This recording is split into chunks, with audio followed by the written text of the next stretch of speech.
Akiaria hindi ya kĩgomano kĩrĩa gĩtabanĩirio nyũmba nene ya mĩcemanio mbere ya rũgamĩrĩria honge na makambuni thũgũrĩ-inĩ itiganĩte kuma Afrika, President Ruto augĩte he bata mabũrũri maya mahĩmbĩrie ceceni cia kũrĩa thũgũrĩ ya indo ici ingĩtabanĩrio gatagatĩ kamo.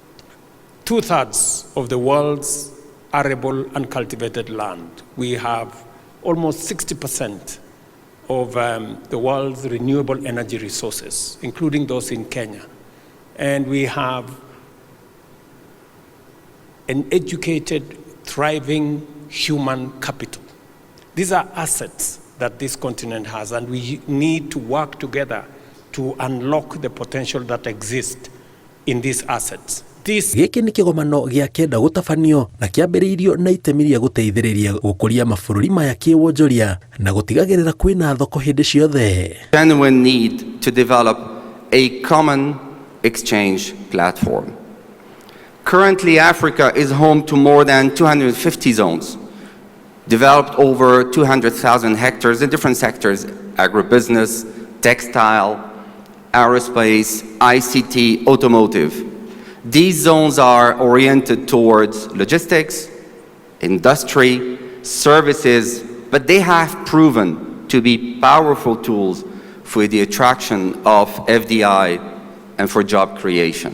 President Ruto augĩte bũrũri wa Kenya nĩ weharĩirie kwambĩka mũthingi wa gũtigĩrĩra ceceni cia kĩwonjoria bũrũri-inĩ nĩ ciagacĩra kũhĩtũkĩra watho ũrĩa ũkoretwo ũgĩcirũmbũiya kuma mwaka wa 2015. Fosters synergy, boosts efficiency, and creates thriving ecosystems critical for Africa's industrialization takeoff.